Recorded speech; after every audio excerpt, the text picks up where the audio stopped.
सोचिए, जिस बेटे को पिता ने अपने हाथों से पाला, पढ़ाया, लिखाया और जिंदगी में आगे बढ़ने का सपना दिखाया, एक दिन वही बेटा उनका सबसे बड़ा दुश्मन बन जाए तो क्या होगा। लखनऊ का एक ऐसा ही केस सामने आया है जहां पढ़ाई के दबाव को लेकर शुरू हुआ मामूली विवाद कुछ ही मिनटों में खून खराबे में बदल गया। गुस्से में अंधे बेटे ने अपने ही पिता को गोली मारकर हत्या कर दी। और यह कहानी यहीं खत्म नहीं हुई। हत्या के बाद उसने ऐसा खौफनाक कदम उठाया जिसे देखकर पुलिस भी सन्न रह गई। उसने अपने पिता की लाश के कई टुकड़े किए और उनको अलग अलग जगह पर फेंक दिए। आखिर क्या हुआ उस रात, और कैसे एक बेटा अपने ही पिता का कातिल बन गया, और कैसे खुला इस रोंगटे खड़े कर देने वाले मर्डर का राज। जानने के लिए देखिए पूरी कहानी। और अगर हमारे चैनल पर नए हो तो चैनल को सब्सक्राइब जरूर करना और वीडियो को लाइक और शेयर जरूर करना। दोस्तों, मामला है लखनऊ के आसियान एरिया का, जहां एक पिता मानवेंद्र सिंह, जिसका नाम है, वो एक शराब कारोबारी है और वो पैथोलॉजी लैब भी चलाते हैं।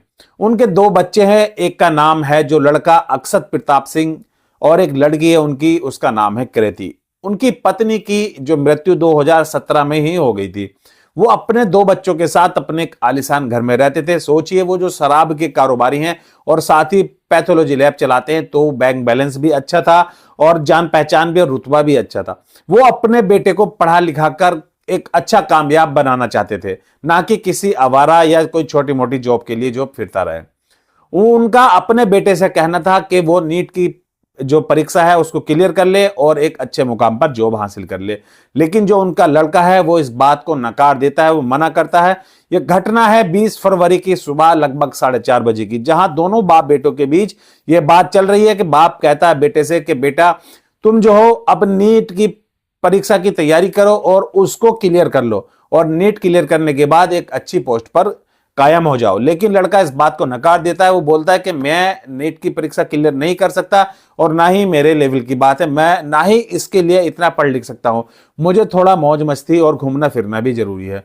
गुस्से में इसी बात पर पिता उसको धमका देता है, लेकिन जो लड़का है वो भी गुस्से में पागल हो जाता है। वो क्या करता है, वहीं पास में ही जो पिता की एक लाइसेंस वाली गन रखी थी, वो गन निकालकर अपने ही पिता को गोली मार देता है।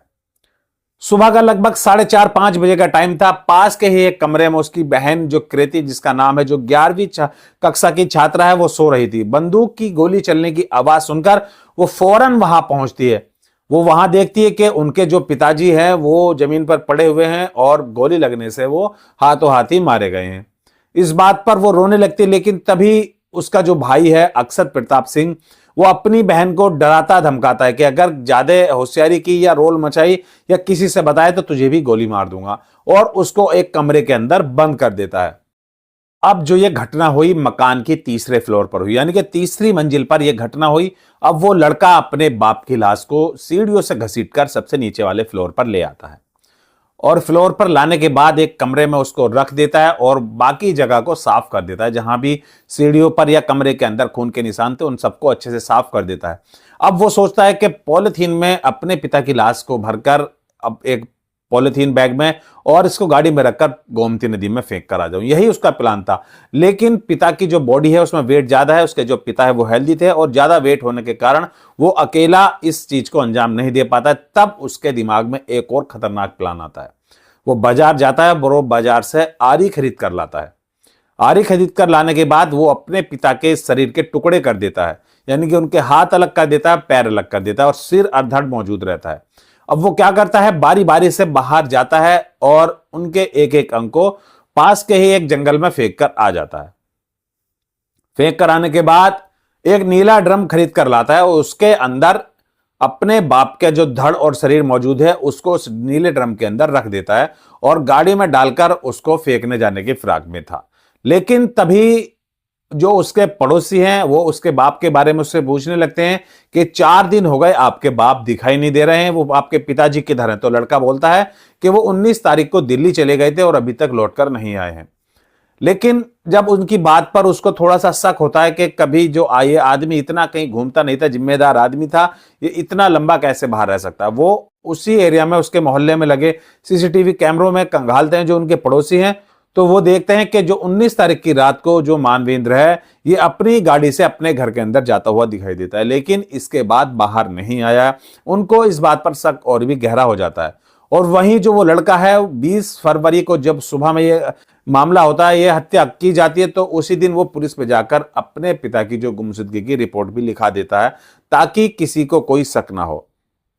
अब जो पड़ोसी हैं वो उस लड़के से बोलते हैं कि अगर ऐसा है पिताजी नहीं आए हैं तो उनके खिलाफ कोई गुमशुदगी की रिपोर्ट लिखा दो, या किसी ने किडनैप कर लिया या कहीं चले गए, पुलिस में एफआईआर करा दो। वो बोलता है कि मैं गया था लेकिन मेरी कोई सुनवाई नहीं हुई। इस बात पर जो उसके पड़ोसी उसके साथ जाकर थाने में बात करते हैं, वो उसकी छानबीन शुरू करवा देते हैं। लेकिन जो मानवेंद्र है उसका ही भाई एक अलग ही जो पोस्ट पर था, एक सरकारी पोस्ट पर, वो उससे भी उसके बारे में बात करते हैं कि आखिर ऐसा कभी हुआ है जो आपके भाई इतने लंबे बाहर गए हो। लेकिन वो भी मना कर देता है इस बात को, जो उसका मानवेंद्र का भाई है, कि ऐसा नहीं है, जरूर इसमें कुछ गड़बड़ है।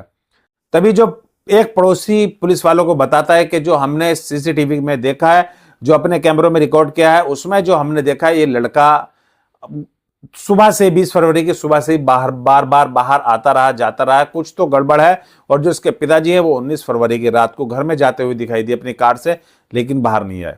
तभी पुलिस का शक और भी गहरा हो जाता है और वो उस लड़के को पूछताछ के लिए अलग ले जाते हैं, उसके साथ जो इंट्रोगेशन में ले जाते हैं और उससे सख्ती से पूछताछ करते हैं।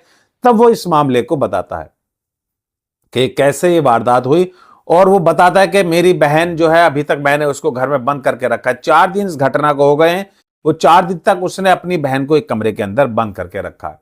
पुलिस वाले जाकर उसकी बहन को भी छुड़ाते हैं और वो बहन भी अपनी आंखों देखी कहानी बताती है। उधर वो लड़का भी अपना जुर्म कबूल कर लेता है कि आखिर जो मेरे पिताजी हैं मुझ पर नीट की परीक्षा को क्लियर करने का दबाव बना रहे थे और मैं इस लेवल के लिए भी तैयार नहीं था। इस बात को मैं उनसे बार बार मना कर रहा था लेकिन वो नहीं मान रहे थे, और गुस्से में मैंने उन पर गोली चला दी जिससे उनकी मौत हो गई। और उनकी लाश को ठिकाने लगाने के लिए मैंने इस तरह से ऐसा किया कि आरी लाया, ब्लेड से उसको आरी से बॉडी को कट किया और हाथ और पैर जो उसने जगह बताई वहां फेंक दिए। और पुलिस ने जो उसके शरीर के अंगों को, उसके बाप के अंगों को फिर उसकी बताई हुई जगह से उठा लिया। उसकी बताई हुई जगह से उनको जो शरीर के अंग थे वो भी मिल गए, और जो नीले ड्रम के अंदर उसने अपने बाप की सिर और धड़ वाली बॉडी रखी थी वो भी पुलिस के पास पहुंची, और वो फिर उस पूरी बॉडी को ले जाकर पोस्टमार्टम करवाते हैं और साथ ही उस लड़के को गिरफ्तार कर लेते हैं।